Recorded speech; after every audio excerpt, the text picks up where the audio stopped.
ఉన్న బంగారాన్ని విడిపించి ఆ రోజు ఆన్లైన్ రేటుకే మేము కొంటాం. Sharma gold company. చెప్పు లక్ష్మి, డాక్టర్ కళ్యాణ్ చక్రవర్తి గారు ఉన్నారు. నువ్వు ఒక్కసారి డాక్టర్ గారితో డైరెక్ట్ గా మాట్లాడతానని అడిగావు. చెప్పమ్మా, ఏం సమస్య ఏంటి? భయం లేకుండా నిర్భయంగా ధైర్యంగా చెప్పమ్మా. మీ ఇంట్లో ఉన్న వ్యక్తులకి మాట్లాడుకున్నట్టుగానే మాట్లాడాలి. చెప్పు. ఏది దాచమాకమ్మా, అన్ని నిజాలే చెప్పు. ఓకే సరేనా? సార్, నాకు 19 years మ్యారేజ్ అయింది సార్. ఇప్పుడు ఎంత మన వయసు? 27 సార్. 27, 19 years మ్యారేజ్ అయింది సార్. పాప పుట్టిన 1 yearకే పాప ఆడపిల్ల పుట్టిందని వదిలేశారు సార్.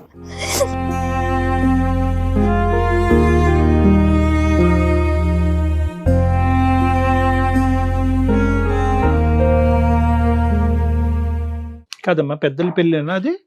ఫస్ట్ అది పెద్దల పెళ్ళే. ఎంతకాలం కాపురం చేసిన తర్వాత పొమ్మన్నాడు?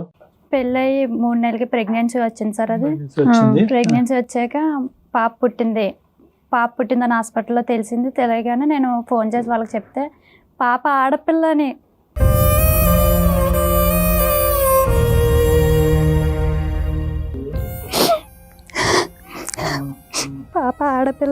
చూడడానికి రాలేదు.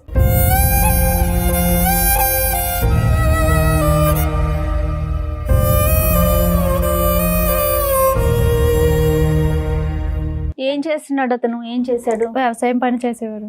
వ్యవసాయం. మరి అత్తయ్య మామయ్య మీ కుటుంబం ఎట్లా? వాళ్ళు వ్యవసాయం పని చేసేవారు. వాళ్ళు కూడా అదే మాట మీద ఉండేవారు సార్. ఆడపిల్ల కదా, ఆడపిల్ల అయితే మేము రాము, ఆడపిల్ల కదా ఎప్పుడో చూడడానికి వస్తాంలే. మీ భర్తలు ఎంతమంది అమ్మా? మీ భర్తకి అన్నదమ్ములు అక్క చెల్లెలు ఉన్నారా? ఇద్దరు అక్కలు ఉన్నారు. మరి ఇంకేమి ఆడపిల్లలు ఉన్నారు కదా ఇంట్లో. అయితే ఆడపిల్లని చూడడానికి రాలేదు సార్. అలాగే ఇంకా ఆ పాప నా దగ్గరే ఉండిపోయింది. ఆ పిల్ల సంవత్సరాలు. ఎంత ఫైట్ చేసావు లక్ష్మి? ఎంత ఫైట్ చేసావు? పొమ్మను గానీ వచ్చేసావా, లేదంటే ఫైట్ చేసావా? పెద్దలు వచ్చారా నీ తరపున?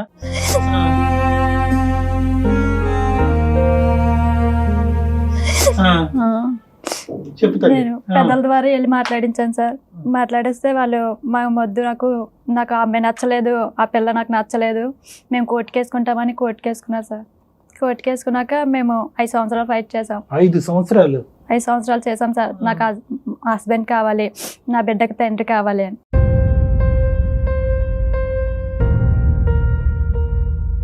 సో ఫైనల్ గా 5 సంవత్సరాల పాటు పోరాడిన తర్వాత ఏం జరిగింది నాన్న? 5 సంవత్సరాలు పడాక పిల్లనిచ్చేయమన్నారు సార్.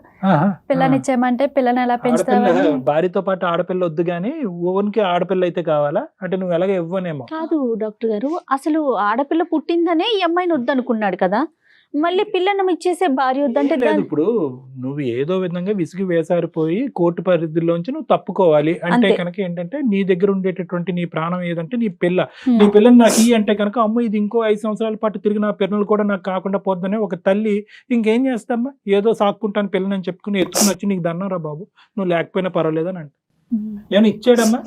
ఏమి ఇవ్వలేదు సార్. పిల్ల పేరుని ఏదైనా ఇమ్మన్నారు కోర్టు, ఏమి ఇవ్వలేదు సార్. ఏమన్నా ఆస్తులు అట్లా ఏమన్నా ఉన్నాయా వాళ్ళకి?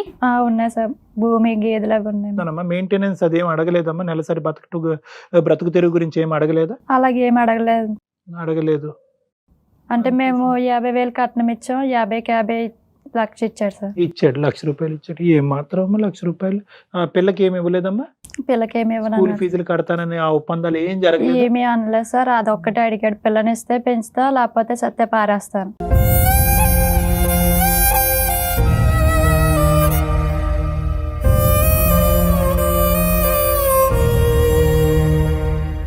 తర్వాత ఏం జరిగింది తల్లి? ఎక్కడున్నావు? అమ్మ దగ్గరే ఉన్నావు? నేను అమ్మ దగ్గర అమలాపురంలో ఉన్నాను సార్. ఊళ్ళో మొన్న లాస్ట్ ఇయర్ మటుకు ఇన్స్టాగ్రామ్ లో ఒక అబ్బాయి పరిచయం అయ్యాడు. ఇన్స్టాగ్రామ్ లో ఒక అబ్బాయి పరిచయం అయ్యాడు సార్. లాస్ట్ ఇయర్ పరిచయం అయితే నేను ఆ అబ్బాయి నాతో చెప్పాడు, నువ్వు బాగున్నావు, అందంగా ఉన్నావు అంటే నేను ఆ అబ్బాయికి చెప్పాను నాకు పెళ్ళి అయింది, 8 years పాప ఉంది. తీసుకున్నాను, పాప ఉంది అంటే. హైదరాబాద్ లోనే ఉన్నావు? ప్రస్తుతం హైదరాబాద్ లోనే ఉన్నాను సార్. చేస్తున్నావమ్మా? ఇంట్లో పాచి పని చేసుకుంటా బ్రతుకుతున్నాను సార్. ఇంట్లో అప్పుడు ఎక్కడ ఉన్నావు? ఈ అబ్బాయి పరిచయం అయినప్పుడు ఇన్స్టాగ్రామ్ అమలాపురంలో అక్కడే ఉన్నావు. అక్కడ ఏమైనా చేసేదాను అమ్మా విడాకులు అయిన తర్వాత? ఇంట్లోనే ఉండేదాన్ని? లేదు సార్, అక్కడ చిన్న పనులు ఉంటాయి కదా, వ్యవసాయం పనులకి వెళ్ళేది. అమ్మ నాన్న చూసుకునేవారు? నాన్న లేరు సార్, అమ్మ ఒక్కతే. అమ్మ నాన్న లేరు, చనిపోయారమ్మ నాన్న? అవును. అమ్మ ఒక్కతే. అమ్మ ఒక్కతే. నువ్వు అక్కడే చిన్న చిన్న పనులు చేసుకునేదానివి. మరి మధ్యలో సంబంధాలు చూడలేదమ్మా అమ్మాయిలు విడాకులు అయిన తర్వాత? లేదు సార్, నేను ఆ పిల్లని ఎవరో సరిగ్గా చూసేవాళ్ళు రారేమో అని నేను ఇప్పుడు చేసుకోలేదు. పాప బట్టి నువ్వు నిర్ణయం తీసుకోవాలి కదా. తీసుకోలేదు. సరే తల్లి. ఇతను ఎవరమ్మా? ఇతనితో ఏమైంది? ఇన్స్టాగ్రామ్ లో పరిచయం అయ్యాడు మ్యామ్. నేను ఇలాగనే చెప్పాను, నాకు పెళ్లి అయ్యింది, విడాకులు అయ్యింది, నాకు ఒక పాప ఉంది. అయితే ఆ అబ్బాయి ఓ 4 రోజులు చాటింగ్ చేసి నేను పెళ్లి చేసుకుంటాను, నీ బిడ్డకి తండ్రి స్థానాన్ని ఇస్తాను అని నమ్మించాడు. వాడి పరిస్థితి ఏంటమ్మా? వాడు ఎక్కడ అతను ఉంటాడు, ఏం ఏంటి? చేస్తాడు? ఆ అబ్బాయి బెంగళూరులో ఉంటాడు సార్, మెకానిక్ వర్క్ చేస్తాడు. కలిసారా మీరు? ఓన్లీ పరిచయం మాటల వరకేనా తల్లి? మాటల వరకే మ్యామ్. 1 నెల మాట్లాడుకున్నాం. తర్వాత ఆ అబ్బాయి నీకు మంచి జీవితాన్ని ఇస్తాను అని నా పిల్లకి ఒక 4 రోజులు ఇంకా మ్యారేజ్ ఫిక్స్ అవుతుంది అనగా పాప పేరున ఒక అకౌంట్ తీపించాడు నా కదా చేత. వాడికి అమ్మా ఈ 4 రోజులు చాటింగ్ లో ఏం నడిచింది అది కొద్దిగా చెప్పు నాన్న.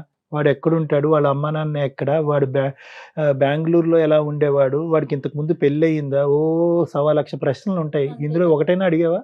లేదు సార్, నేనేమి అడగలేదు. ఏ ఊరు ఎక్కడ ఉంటారో అది ఒక్కటే అడిగాను సార్. ఓన్లీ పిల్లకి స్థానాన్ని, తండ్రి స్థానాన్ని, నీకు భర్త స్థానాన్ని నమ్మేశావు. ఇచ్చేటప్పటికి మీరు పడిపోతారమ్మా. సరేలే, ఏం అనుమానం రాలేదారా? అమ్మ నాన్నకి అన్నావా, అమ్మ నేను ఇలా ఒకటితో ఇన్స్టాగ్రామ్ లో చాటింగ్ చేస్తున్నాను, ఎవరికైనా చెప్పావా? 2 స్థానాలు ఆ అబ్బాయి ఇస్తానన్నాడు. పెళ్లి చేసుకుంటాడు అనగానే నేను మా ఇంట్లో వాళ్ళకి చెప్పాను. చెప్తే మా ఇంట్లో వాళ్ళు వద్దు అట్లా నమ్మొద్దు అంటే ఆ అబ్బాయి డైరెక్ట్గా మా అమ్మ వాళ్ళది నెంబర్ అడిగి వాళ్ళకి ఫోన్ చేసి మీ అమ్మాయికి మంచి జీవితం ఇస్తాం, మీ మనవరాలకి తండ్రి స్థానాన్ని ఇస్తాం, ఆ బిడ్డను బాగా చూసుకుంటానంటే ఇంకా తెలియగా నాకు ఇంకేం కావాలి, అదే నా బిడ్డను చూసుకోవడమే కదా కావాలని 8 years అలాగా ఆగాను. చుట్టుపక్కల కూడా పెళ్లి చేయవా పెళ్లి అప్పుడు చేయవా కూడా అతను మీకు డైరెక్ట్ గా కలవలేదు? కలవలేదు. ఫోనుల్లోనే, అంతా ఫోనుల్లోనే. అవును. ఏ తల్లి?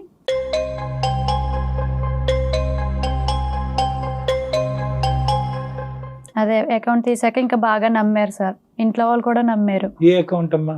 బ్యాంక్ అకౌంట్ తీసారు సార్ మా అమ్మాయికి. మరి ఒక 4 రోజుల్లో పెళ్లి చేసుకోవాలి కదా, కాస్త చూపించాలి కదా డాక్టర్ గారు. ఎంత వేసాడే అకౌంట్ లో? ఫస్ట్ 1000 వేసారు సార్, మంత్లీ 1000 వేస్తానని 20 years కి డిపాజిట్ చేశారు సార్. అలా చేస్తానండి. 7,000 తగలయ్యా. అసలు 1000 ఏ మూలకి? నువ్వు ఎట్లా నమ్మావు తల్లి? ఇంట్లో వాళ్ళు ఎట్లా నమ్మారు? చెప్పినన్నా. నువ్వేం చదువుకున్నావమ్మా? ఇంటర్ చదువుకు. ఇంటర్ చదువుకున్నావు. అతను అసలు రీజన్ ఏం చెప్పాడమ్మా? ఫస్ట్ అతను ఆడపిల్ల ఒకటేనా, లేకపోతే నీ మీద ఏమన్నా అనుమానమా, లేకపోతే మీరు చెప్పిన కట్నం ఇవ్వకపోవటమా, ఇంకా అట్లా ఏమన్నా చెప్తాడా? ఏమన్నా చెప్పాడా? సార్ ఆ అబ్బాయికి వదిన గారితో అఫైర్ ఉంది, అది చూసేయడం వల్ల నన్ను వద్దనుకున్నారు.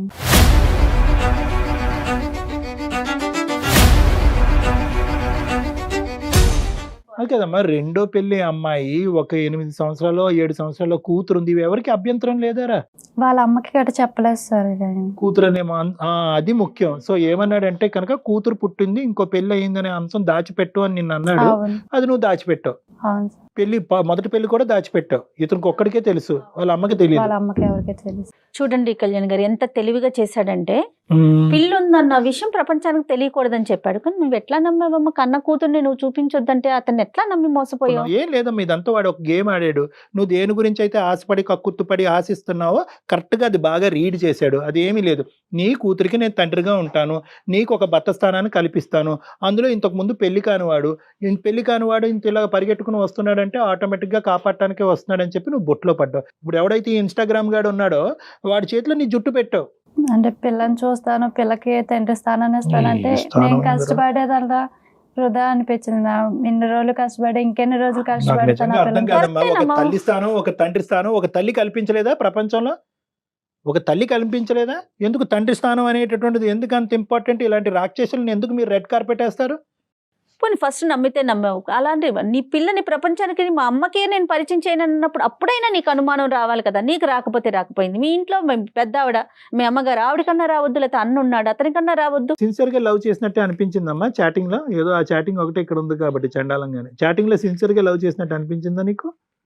సిన్సియర్గా చెప్పినట్టే చెప్పాడు సార్ అన్నీ. ఇంకా అమ్మాయి నమ్మింది డాక్టర్ గారు. ఇంకా అంతే, ఒక్కటే చెప్పేవాడు సార్, నీ బిడ్డను అట్లా బాగా చూసుకుంటాను, నీ బిడ్డ తండ్రి స్థానాన్ని ఇస్తాను, నీ బిడ్డను ఒక రేంజ్ లో పెడతాను, నీ బిడ్డను మంచి చదివిస్తాను అంటే ఇన్ని రోజులు తండ్రి లేని అంటే ఎట్లాంటి పరిస్థితుల్లో పెరిగిందంటే ఆ బిడ్డ కూడా ఎవరి బట్టలైనా ఆ పిల్లకి వేసేదాన్ని. ఎవరికైనా బట్టలు లేనప్పుడు ఆ పిల్ల బట్టల ఎవరికైనా ఇస్తుంటే ఆ పిల్ల బట్టలు మేము వేసుకోము అని హీనంగా మాట్లాడేవారు మ్యామ్. అంటే తండ్రి లేని పిల్లని అట్లా మాట్లాడేవారు, తక్కువ అని చూసేవారు అని.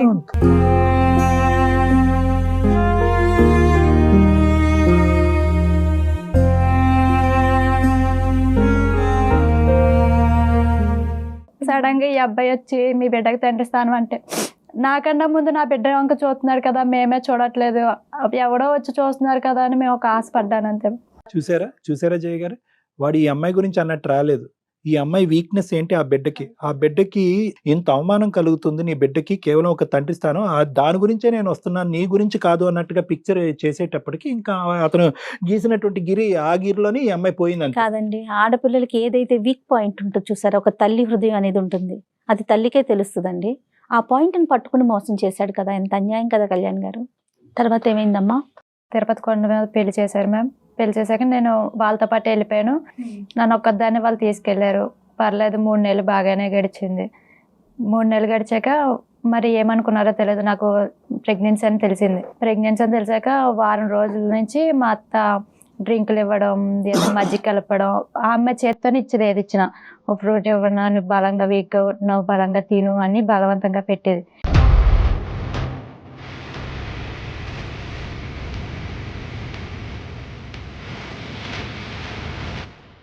ఇదేంటి ఇలా బలవంతంగా పెడుతుంది ఆయన, నాకు అప్పటి నుంచి గుండెలో నుంచి నొప్పి వచ్చేది. గుండెలో నుంచి నొప్పి వస్తే నేను వాళ్ళకి చెప్పాను, నాకు ఇలా గుండెలో నుంచి నొప్పి వస్తుంది, నాకేం పెట్టద్దు, నాకు ఏదో చూడండి అంటే, నువ్వు తిని తిరక్క అట్లా అనిపిస్తుంది, తిని తిరుగుతూ ఉండు అని ఒకరోజు అట్లానే మజ్జిగిచ్చి తిరుగు పైకి పంపించారు. అలాగే మజ్జిగ తాగేసి పైకి వెళ్ళి తిరిగి కిందకు వస్తుంటే మెట్ల మీద నుంచి పడిపోయాను.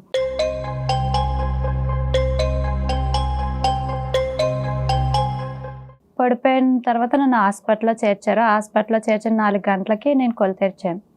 కొలు తెరిచాక నాకు బ్లీడింగ్ అయిపోతుంది.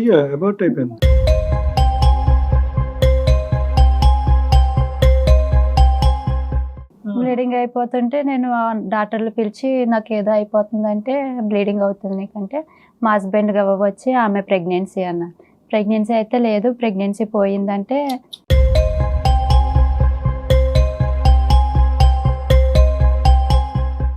ప్రెగ్నెన్సీ ఇంకా తీయించేశారు. నన్ను ఇక్కడ హాస్పిటల్లో వదిలేసి ఆ అబ్బాయి అంటే పోలీస్ స్టేషన్కి వాళ్ళ అమ్మని తీసుకుని వెళ్ళిపోయాడు. నేను 4 రోజులు హాస్పిటల్లో ప్రెగ్నెన్సీ పోయి ఆ ప్రెగ్నెన్సీ బట్టలతోనే, అంటే ఒక ఆడపిల్లకి వచ్చే మెన్సేజ్ ఒక్కరోజు అయితేనే తట్టుకోలేము, అలాంటిది 3 రోజులు.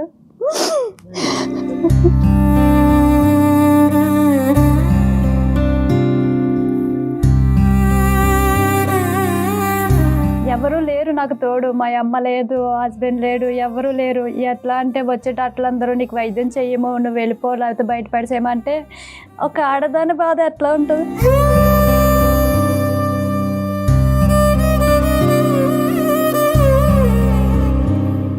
4 రోజులు నరకం అనిపించాను సార్. ఇట్లా అయితే మళ్ళీ వచ్చాడు, పోలీసులు తీసుకొని నాకు ట్రీట్మెంట్ చేయించారు.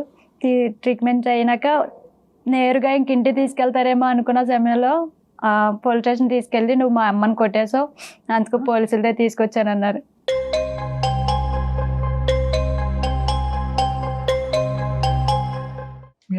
వాళ్ళ అమ్మని కొట్టావమ్మా నువ్వు? నేను కొట్టలేదు సార్, నేను ఏమీ చేయలేదు. హాస్పిటల్ నుంచి మహానుభావుడు పోలీస్ స్టేషన్ తీసుకెళ్లి పోలీస్ స్టేషన్ లో అన్నాడు, నువ్వు మా అమ్మని కొట్టేసావు, మీ అమ్మాలకి ఫోన్ చేశారు, నువ్వు పోలీస్ స్టేషన్ రాకపోతే మీ అమ్మాలని జైల్లో పెడతానని.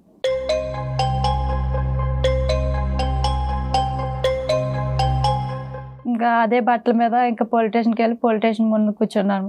కూర్చుంటే వాళ్ళు ఏమైంది, ఆమెను కొట్టేసింది అంటే ఆమె మా అమ్మ కొట్టేసింది. అయితే దెబ్బలు చూపించమన్నాను సార్ ఆమెను అంటే, ఆమె నెత్తి మీద కట్టుకుని వచ్చి దెబ్బలు పైన ఉన్నాయి, బుర్ర చేతులు కొట్టేసింది, ఇదిగో కొవ్వు దెబ్బలు ఉన్నాయి చూడండి అని అవి చూపించింది. చూపించాక ఇంకా అది అయిపోయింది. అయితే ఏం చేయమంటారు, నేను కొట్టలేదు, ఆమె అలా నాటకం ఆడుతుంది అంటే, లేదు నీ పరిస్థితి బాగోలేదు, నువ్వు అంతా ఒంటి నిండా రక్త మరకలతో ఉన్నావు, నువ్వు ఇలా కాదు మీ ఇంటికి వెళ్ళిపో 1 నెల రోజులు, తర్వాత వాళ్ళు ఇక్కడ ఏం జరిగిందో అంతా చూసుకుని నెమ్మదిగా తీసుకొస్తారంటే, నేను నిజంగా నమ్మా ఇక్కడ ఏదో జరిగిందేమో అది నాకు తెలియట్లేదు, 1 నెల రోజే కదా రెస్ట్ తీసుకుని వద్దాం అని ఇంకా అదే తీసుకెళ్దాం సార్. ఇంక మళ్ళీ తీసుకురాలేదు. ఎక్కడికి వెళ్ళావమ్మా? బెంగళూరు నుంచి అమలాపురం. బెంగళూరు నుంచి అమలాపురం ఎప్పుడు వెళ్ళారు? పెళ్లి అవగానే బెంగళూరు తీసుకెళ్ళిపోయారు సార్. అక్కడ మీ అత్తయ్య కూడా ఉంటది, మీరు ముగ్గురు కలిసి ఉండేవాళ్ళు? ముగ్గురు కలిసి ఉండేవారు. నీతో బానే ఉండేదమ్మా ఆవిడ?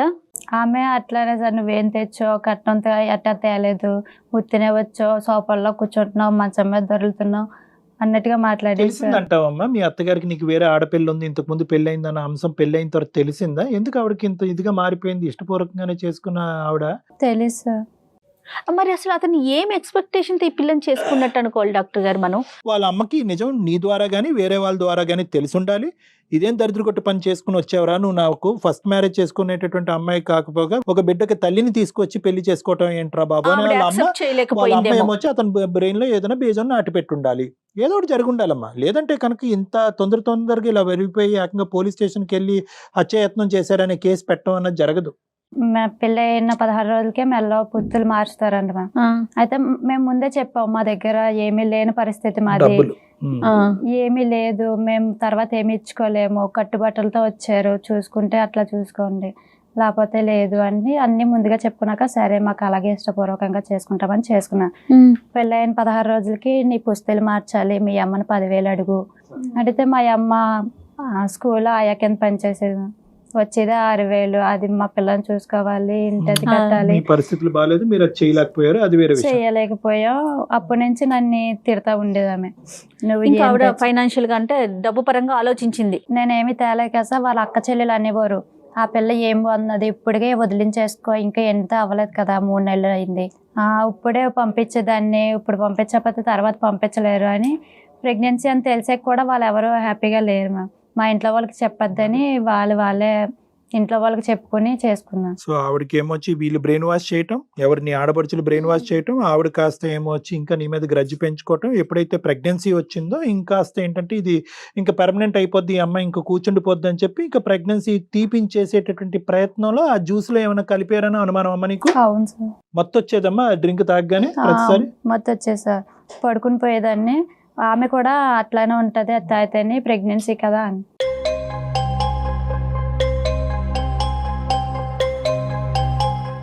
మీ ఆయన కూడా అందులో ఉన్నాడా? ఆ డ్రింక్ ఆ జ్యూస్ బహుశా ఏమైనా కలిపి ఉంటే కనుక అందులో మీ ఆయన కూడా పాత్రదాడేనా, లేదంటే అతను తెలియకుండా ఇచ్చారు? లేదు సార్, ఇచ్చారు. ఆ అబ్బాయి కూడా నేను ఒకవేళ తాగకపోతే బలవంతంగా పట్టేవాడు.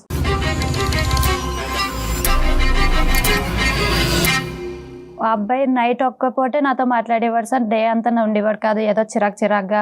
పెళ్ళైన 4 రోజులే సరిగ్గా మాట్లాడు, తర్వాత నుంచి మాట్లాడేవాడు కాదు. ప్రెగ్నెన్సీ వచ్చిందని తెలిసినా సరే అదో చిరాగ్గా, వద్దు తీయించేసుకో, ఇప్పుడు నీకు అవసరం ఆ పిల్లలు అన్నట్టుగా మాట్లాడేవారు సార్. ఎందుకు అతను ఇప్పుడు అంత వెంటపడి పెళ్లి చేసుకుని, ఆల్రెడీ పిల్ల తల్లి అని తెలిసి కూడా పెళ్లి చేసుకున్నాడు కదా, ఒక 3 months జర్నీలోనే ఆ పిల్లని వద్దు అనుకోవటానికి రీజన్ ఏంటంటారు? మేడం ఒక్కటి నేను చెప్తున్నాను కదా, ఇన్స్టాగ్రామ్ లో జరిగినటువంటి జర్నీకి కూడా పడేటటువంటి మార్కులు 0. ఈ 3 నెలల పాటు వీళ్ళు పెళ్ళి అయిన తర్వాత జరిగినటువంటి ప్రయాణంకి పడే మార్కులు కూడా 0. వీళ్ళిద్దరి మధ్యన ఎటువంటి ప్రయాణం జరగలేదు. అంటే వాస్తవానికి ఏంటంటే ఏదో ఇన్స్టాగ్రామ్లో ఐ లవ్ యూ అని అనుకున్నారు. నీ కూతురికి నేను తండ్రిగా ఉంటానని చెప్పి ఈ అమ్మాయికి కావాల్సినటువంటి ఒక బంగారు అవకాశాన్ని చూపెట్టారు. ఈ అమ్మాయి లొంగిపోయింది, మనోడు కూడా స్పీడ్గా వచ్చాడు, చేసేసుకున్నారు. వాస్తవాలు అనేటటువంటిది, ప్రపంచం అనేటటువంటిది కేవలం ఇన్స్టాగ్రామ్ ద్వారా ప్రేమించుకోవటం కాదు, దాని వెనకతల కుటుంబం అనేటటువంటిది ఉంటుంది. మనిద్దరం ప్రేమించుకుని ఒక చోట ఉండటం వేరు, మనతో పాటు వేరే వాళ్ళు ఉండటం వేరు అనేది ఎప్పుడైతే కనుక ఈ అమ్మాయి వెళ్ళి ఆ తల్లితో పాటు ఉందో, అత్తగారితో పాటు ఉందో వాస్తవాలు తెలిసింది.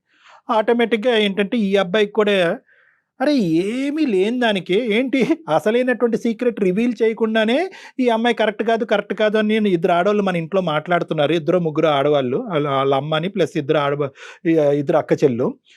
ఇతను బ్రెయిన్ లోపల ఉండేటటువంటి అసలు సిసలైనటువంటి సీక్రెట్ చెప్తే కనుక ఇంకెంత భయంకరంగా ఉంటుందో పరిస్థితి. ఈ అమ్మాయి ఫస్ట్ హ్యాండ్ కాదు, ఈ అమ్మాయి ఆల్రెడీ వేరే ఒక మగాడికి భార్య, ప్లస్ ఏంటంటే ఈ అమ్మాయికి ఒక కూతురు ఉంది అనేటటువంటి సబ్జెక్ట్ ఈ రోజు కాకపోయినా రేపైనా కూడా ఇది బట్టబయలు అవుతుంది. అప్పుడు ఈ అమ్మాయికి కాదు, నాకు కూడా ఇంట్లో స్థానం ఉండదు, అమ్మ లేదు, అక్క లేదు, చెల్లు లేదు అనేటటువంటి అభద్రత ఆ మహానుభావుడికి తర్వాత క్రియేట్ అయింది. అది ఏంటంటే కళ్ళు మూసి తెరుచుకునేటప్పటికి పట్టుమని వీళ్ళ ప్రయాణం ఎంత వాస్తవానికి పెళ్లికి ముందు ఆ 15 రోజులు ఏది నెల్లూరులో మొహం చూసుకోవటం, అక్కడి నుంచి 15 రోజుల తర్వాత పెళ్లి జరగటం. అసలు ఇక్కడ ఏముంది మేడం? అసలు లోతుపాట్లు ఎక్కడ చూశారు? ఎంత లోతుగా ఎవరు ఆలోచించారు? ఖచ్చితంగా ఈ అమ్మాయి జరిగినటువంటి పరిస్థితికి ఈరోజు మనకు బాధ కలిగినా కూడా ఇది కేవలం అనాలోచితంగా తొందరపాటుతనం వల్లే జరిగింది. పైకి సూపర్ఫిషియల్గా ఒట్లు ప్రామిసులు వేసేసుకుని ఏదో జీవితాంతం ఇలాగే కొనసాగిపోద్దనే ఆలోచనతో జరిగింది ఈరోజు. అంటే మోసం చేసే ముందు ఎవరైతే అంటే వాళ్ళు ఎవరినైతే మోసం చేయాలనుకుంటున్నారో వాళ్ళు బాగా స్టడీ చేస్తారండి? అసలు వాళ్ళ ఆలోచన విధానం ఏ విధంగా ఉంటుంది? మేడం వీడికి మోసం చేయాలనే ఆలోచన ముందు నుంచే ఉండుంటే కనుక అసలు ఈ అమ్మాయిని అతని జీవితంలోకి రాబట్టి ఉండేవాడు కాదు. ఏంటంటే మోసం చేయాలనేటటువంటి ఆలోచన తర్వాత వాడి బ్రెయిన్లోకి ఇంజెక్ట్ చేయబడింది. అంటే ఏంటంటే ఈ అమ్మాయి ఏదో మనం తప్పుదోవలోకి వెళ్ళి ఈ అమ్మాయిని మన ఇంట్లోకి రప్పించేసుకున్నాం అనాలోచితంగా. ఇదేంటి నాకు ఫస్ట్ హ్యాండ్ అమ్మాయి వచ్చి ఉండేదేమో, చక్కటి అమ్మాయి వచ్చి ఉండేదేమో, కొద్ది గొప్ప మా అమ్మకు ముందే నేను అసలైనటువంటి సీక్రెట్ చెప్పుంటే కనుక పెళ్లికి ముందే ఈ అమ్మాయికి సెకండ్ మ్యారేజ్, ఈ అమ్మాయికి ఆల్రెడీ కూతురు ఉందని చెప్పి. సో ఈ విశ్లేషణ అనేటటువంటిది వాడి జీవితంలో తర్వాత వచ్చింది. ముందు మోసం చేసేవాడైతే పెళ్ళెందుకు పెళ్లి చేసుకుంటాడు మేడం? చేసుకుంటాడు. తర్వాత నుంచి వాడి చీటింగ్ మైండ్ స్టార్ట్ అయింది. ఎప్పుడైతే కనుక వాళ్ళ అమ్మతో కూడా చేయి కలిపి, ఖచ్చితంగా ఈ అమ్మాయి బ్యాక్గ్రౌండ్ కూడా వాడు చెప్పుంటాడు. చేయి కలిపి ఇద్దరు ఒకే డ్రింక్ లో ఇచ్చి అబార్షన్ అయ్యేంత వరకు చేశారు. ఈ అమ్మాయి ప్రాణాలే పోయి ఉండేవేమో. అబార్షన్ మాట దేవుడి ఎరుగు ఏం కల్పించారో దరిద్రులు. ఈ అమ్మాయికి ముందే పెళ్లి అయ్యింది. ఎందుకంటే ఈ అమ్మాయి కూడా డౌటీగా చెప్తుంది. ఈ అమ్మాయికి ఏం తెలీదు. ఈ కథ అంతా కూడా ఆవిడకి చెప్పేస్తుంటాడు. కరెక్ట్ అండి. మోసేటప్పటికి ఆ మహాతల్లి విషం కాస్త ఇక్కడ వరకు వచ్చి, అరే 600 అయినా 100 అయినా కూడా ఈ అమ్మాయిని మనం వదిలించుకోవాలరా. ప్లాన్ నెంబర్ 1, స్టెప్ నెంబర్ 1 ఏంటంటే ఏదో విధంగా అబార్ట్ చేసేయాలి. ఎందుకంటే బిడ్డ అన్నారు అంటే కనుక జీవితాంతం ఈ అమ్మాయి మన ఇంట్లోనే కూర్చుంటది. నెంబర్ 1. నెంబర్ 2, ఈ అమ్మాయికి వెనక ముందు ఎవరు లేరు, ఈ అమ్మాయిని కాపాడటానికి కూడా ఎవరు లేరు, వాళ్ళ తల్లి ఎక్కడో మారుమూల ప్రాంతాన్ని ఉంటుంది అనేటటువంటి నెంబర్ 2. నెంబర్ 3 ఏంటంటే హత్యాయత్నం అనేటటువంటి పెద్ద అబాండం. ఈ అమ్మాయి శరీరం ఎంత ఉంది, ఈ అమ్మాయి రాడ్డు పట్టుకోవటం ఏంటి, ఆవిడ్ని కొట్టడం ఏంటి, ఈ అమ్మాయి గట్టిగా గాలేస్తేనే ఈ అమ్మాయి ఎగిరిపోయేటట్టుంది. అలాంటి అభియోగం పెట్టేటప్పటికి వీళ్ళు వణుకుపోయి షేక్ అయిపోయి ఇది ఎందుకు వచ్చిన బాదరా బాబు అని చెప్పి ఆటోమేటిక్గా అక్కడి నుంచి నిష్క్రమిస్తారు. అదే జరుగుతుంది బహుశా. పోలీస్ స్టేషన్ లో కేసు ఏం పెట్టారమ్మా? నీ మీద ఏం పెట్టారు? హత్యాయత్నమా? ఆ అమ్మాయి నన్ను చంపేపోయింది, నా ఆస్తి అంతా దోచుకుందాం అనుకుంది. ఇట్లా పెడితే అప్పుడు ఏమీ వినే పరిస్థితుల్లో లేను, నేను మాట్లాడే పరిస్థితులు ఏమీ లేను సార్. నేను ఒక శవంలాగా మూల కూర్చొని ఉన్నా. అలా మూల ఉంటే వాళ్ళు చెప్పేది అలా చూస్తున్నాను అంతే. పోలీస్ స్టేషన్ ఎవరు ఏమీ సాయం పడలేదు సార్. వచ్చి ఇంకా మా అమ్మాయిలు ఇంకా రక్త మార్కులతో ఉన్న గుడ్డ కూడా ఏదో ఒకటి బట్టలు ఇవ్వండి అంటే ఏమి బట్టలు ఇవ్వలేదు. ఇవ్వకపోతే ఆ నైటీతోనే రక్తం మరకలతో ఉంటే మా అమ్మతో పాటు ఇంకా ఆమె వచ్చారు. అమ్మ అప్పుడే ఎందుకు వచ్చిందమ్మా? హాస్పిటల్లో ఉండగా ఎందుకు రాలేదు అమ్మ? వాళ్ళకి తెలియదు సార్. హాస్పిటల్లో వేసిన మరుసటి రోజు వీళ్ళందరికీ ఫోన్ చేస్తే అమలాపురం నుంచి బెంగళూరు రావడానికి 1 day పడింది. తర్వాత మళ్ళీ మీ అమ్మని నిన్ను కలుసుకోవటం పోలీస్ స్టేషన్ లోనే? రక్తం మరకల్లో పోలీస్ స్టేషన్ లోనే చూసుకున్నాను. ఇంత భయంకరంగా ఉందమ్మా ప్రపంచం అసలు. తర్వాత అమ్మ నిన్ను తీసుకుని అమలాపురం వెళ్ళిపోయిందమ్మా. ఏం తల్లి? అడిగారు సార్ వాళ్ళు, చాలా బతిలాడారు. నాది నగలు ఉన్నాయి, నగలు కూడా అవి అన్ని తీసేశారు హాస్పిటల్లోనే. చౌలి, మ్యాటెల్, ఉంగరాలు, మెల్ల తాడు అంతా తీసేసారు. అయితే ఏదైనా ఇవ్వండి పిల్లకి అంటే మేమేమి ఇవ్వము, ఇంకా మీరే తీసుకెళ్ళండి, ఎలాగోలా తీసుకెళ్ళండి అంటే మా అమ్మ వాళ్ళే ఇంకా నైటీ ఆ రక్త మార్కులు అవి కప్పి చెంగు అలా కప్పి తీసుకొచ్చారు సార్ ఇద్దరు.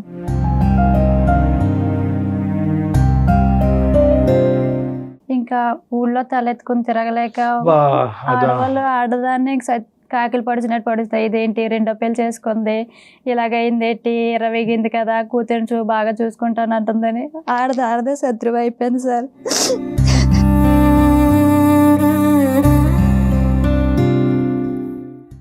ఇంకా అమ్మాయి ఈ రోజు బతికి ఈ రోజు మన స్టూడియో వరకు వచ్చిందంటే నిజంగా ఎందుకు బ్రతకాలండి? ఎందుకు బ్రతికి ఎవరి గురించి బతకాలి? కేవలం ఆడపిల్ల గురించి బతకాలి అంతే. నీ కోసం నువ్వు బ్రతకాలి, నీ బిడ్డ కోసం బ్రతకాలమ్మా.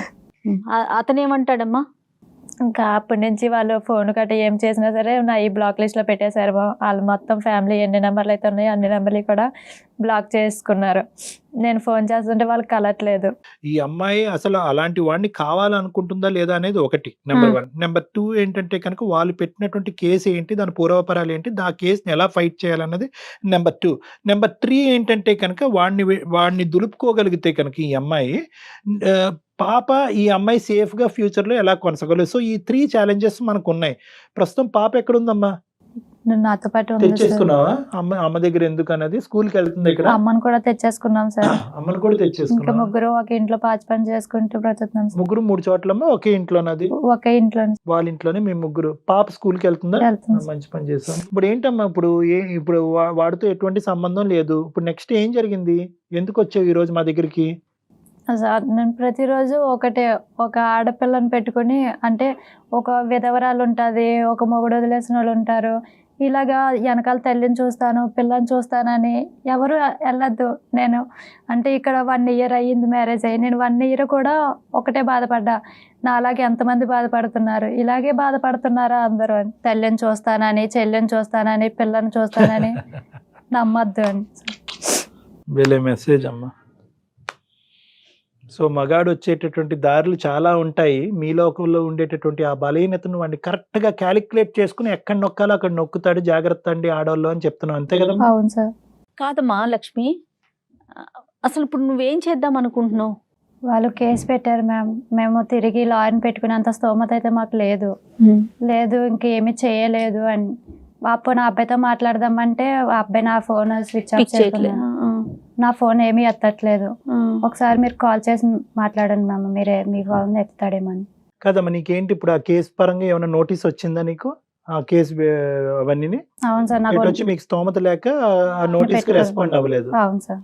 సో ఏంటంటే ఒకప్పుడు నీకు ఆర్థిక పరమైనటువంటి స్తోమత లేకపోతే కనుక నీలాంటి వాళ్ళు కొన్ని కోట్లాది మంది ఇండియాలో ఉన్నారమ్మా. అందరికీ స్తోమత ఉండాలి, లాయర్ని పోషించాలి, ప్రైవేట్ లాయర్ని పెట్టుకోవాలని ఉండదు కదా.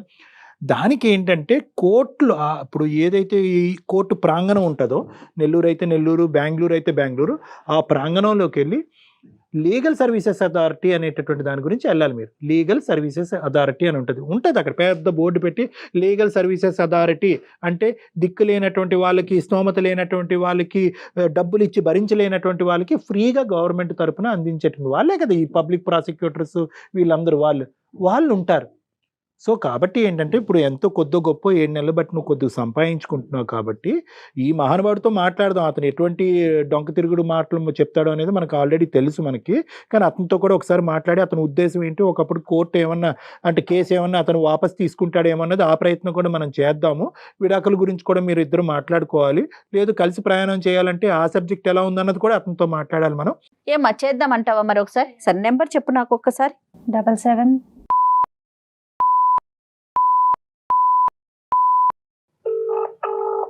ఏం పేరమ్మా? హరీష్. హలో, హరీష్ గారండి? అవునండి. నమస్తే అండి, నేను జయానండి, అందమైన జీవితం ప్రోగ్రాం నుంచి మాట్లాడుతున్నాను. చెప్పండి మేడం. మాతో పాటు ఈ ప్రోగ్రాంకి లక్ష్మి అని మీ భార్య అండి, తను వచ్చింది. ఓకే. తన బాధను చెప్పుకుంటా ఉంది. ఒకసారి డాక్టర్ కళ్యాణ్ చక్రవర్తి గారు కూడా ఉన్నారు, ఆయన సలహా కోసం స్టూడియో దాకా వచ్చిందండి. మీరు అవకాశం ఇస్తే ఒక 5 minutes మీతో మాట్లాడదామని కాల్ చేశాను. ఏం మాట్లాడతారు మేడం?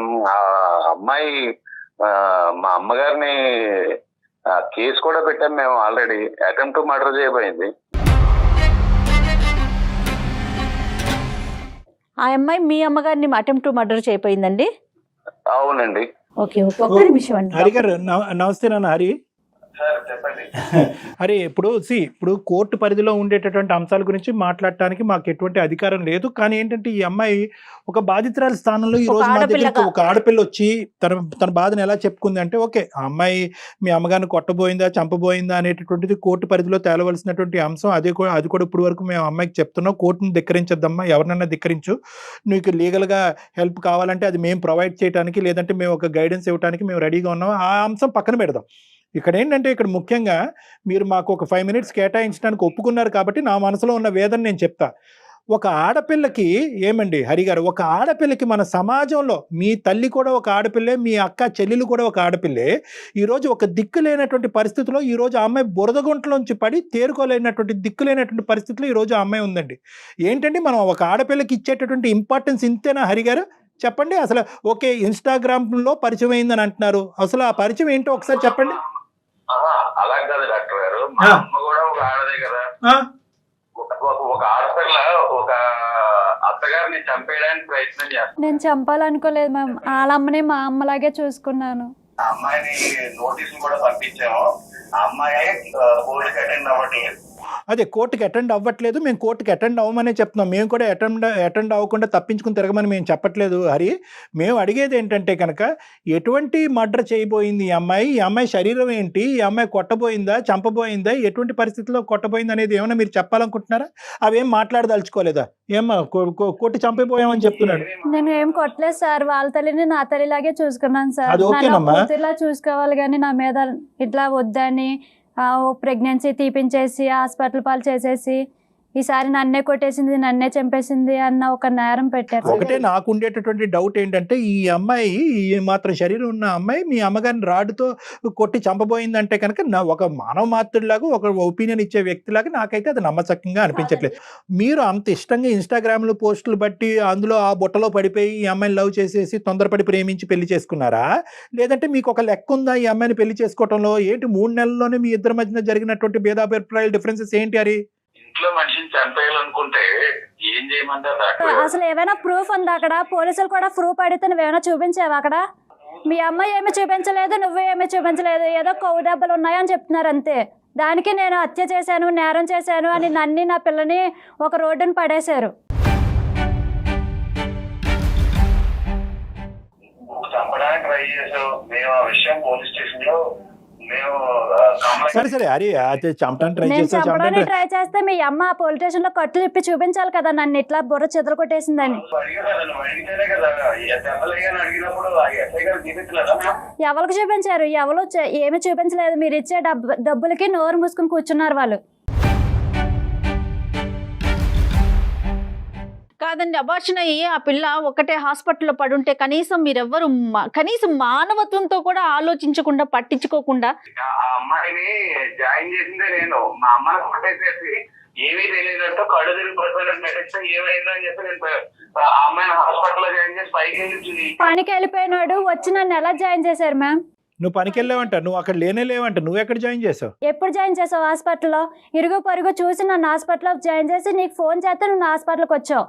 రక్త మరకలతో ఉన్న నన్ను మీ అమ్మ గొడవ చెప్తున్నా కానీ నాకు ట్రీట్మెంట్ చేయాలని చెప్పట్లేదు వాళ్ళకి. మీ అమ్మాయికి అంతకు ముందు పెళ్లి అయ్యిందని, బిడ్డ ఉందనేటటువంటి అంశం మీ తల్లి గారికి చెప్పావా, అప్పటికి దాచిపెట్టావా? చెప్పలేదండి. మీ అమ్మకి మనకు పాప ఉందని చెప్పకు అని ఆమె చెప్పింది. నేను చెప్పలేదు సార్, అదంతా అబద్ధం సార్. ప్రతిదీ కూడా నా దగ్గర ఆ అబ్బాయి టైప్ చేసిన ప్రతిదీ వాట్సాప్ లో ఉంది సార్. మెసేజ్లు. అందుకే నన్ను నమ్మించడానికి పెళ్లికి ముందే నాకు పిల్లకి బ్యాంక్ అకౌంట్ తీసి ఇగో నీ పిల్లకి మంత్లీ తెస్తా, నన్ను ఇట్లా నమ్ము అలా నమ్ము అని ఆ పిల్లడే. డబ్బులు వేసారులేండి, డబ్బులకేమి 1000 రూపాయలు చాలా ఎక్కువ అమౌంట్ వేశారు. కానీ అది ఇక్కడ కాన్ఫ్లిక్ట్ ఏంటంటే, హరి నువ్వు చెప్పొద్దన్నావంట. అప్పుడు ఆ అమ్మాయి ఏం భయపడిందంటే, ఆ అమ్మాయి ఇప్పుడు దయనీయమైనటువంటి పరిస్థితుల్లో ఏంటంటే నీ తండ్రి వస్తే చెప్తాను సార్, ఆ అమ్మాయే నాకు మా ఇంట్లో చెప్పొద్దని చెప్పింది. చెప్పొద్దని చెప్తే కనుక నువ్వెందుకు అయిపోతావులే గానీ, భలేవాడివే గానీ నువ్వెందుకు అయిపోతావు? నువ్వు ఎంతకాలం చెప్పకుండా ఉంటావు? రేపొద్దున పండగ పబ్బానికి ఎక్కడ అదేం దాచిపెట్టేదని? అదేమన్నా ఎలక పిల్ల దాచిపెట్టడానికి? నువ్వు అదే ఈ కాకమ్మ కబుర్లు అన్ని చెప్పొద్దులే గానీ, ఇప్పుడు బేసికలీ ఆ అమ్మాయికి ఏంటంటే తండ్రి అనే స్థానం గురించి నీ వెనకట్లు వచ్చింది. నువ్వేమో వచ్చి ఆ అమ్మాయికి పెద్ద కాలీఫ్లవర్ పెట్టావు చెవులో, నేను చెప్పనని చెప్పి ఆ అమ్మాయిని నమ్మింది. ఫైనల్ గా నువ్వు చెప్పావా లేదా మీ అమ్మగారికి? చెప్పానండి. బాగా కావాల్సినటువంటి అంశం ఏంటంటే, హరి ఈ అమ్మాయితో పాటు నువ్వు ప్రయాణం కొనసాగించాలని అనుకుంటున్నావా లేదా? ఏ కారణాల చేత ప్రేమించి పెళ్లి చేసుకున్నావా? తొందరపాట, వాస్తవా? ఎందుకు ఆ అమ్మాయి లేదు? కొనసాగించాలనుకోవట్లేదండి, కొనసాగించాలనుకోవట్లేదు. కన్న తల్లిని చంపేయబోయిన అమ్మాయితో నేను ఎలా కలిసి ఉంటానండి? నువ్వు అదే పాట పాడతావు. ఇంకా అది కాదయ్యా, ఇప్పుడు ఆ కేసు అనేటటువంటిది కోర్టులో తేలుతుంది. ఎందుకంటే అక్కడ నువ్వు కూడా ప్రత్యక్ష సాక్షి కాదు. మీ అమ్మ నీకేంటంటే ఈ అమ్మాయి వద్దనుకుని మీ అమ్మ ఏమందో, ఈ అమ్మాయి ఏం చేసిందో నువ్వు చూసావా? నీ కళ్ళతో నువ్వు చూసావా? నేను వేరు, మా అమ్మ వేరు కాదు సార్. కాదండి, ఏరి కొని ఒక ఆడపిల్లని పెళ్లి చేసుకొని ఆసరా ఇస్తానని కల్పించి ఇప్పుడు ఒకళ్ళ మాట నమ్ముతారా? ఇప్పుడు 2 ప్రామిసులు హరి ఇక్కడ చాలా జాగ్రత్తగా గుర్తుపెట్టుకో. ఈ అమ్మాయి ఏంటంటే ఈ రోజు చాలా భయంకరమైనటువంటి పరిస్థితిలో ఉంది. కొట్టి చంపేబోయింది అనేటటువంటి అంశాన్ని ఈ రోజు పక్కన పెడితే కనుక, ఈ అమ్మాయికి నేను దిక్కుగా ఉంటానని నువ్వు ఎంటర్ అవ్వలేదు. ఆ పిల్లకి నేను తండ్రిగా ఉంటానని ఎంటర్ అయ్యావు.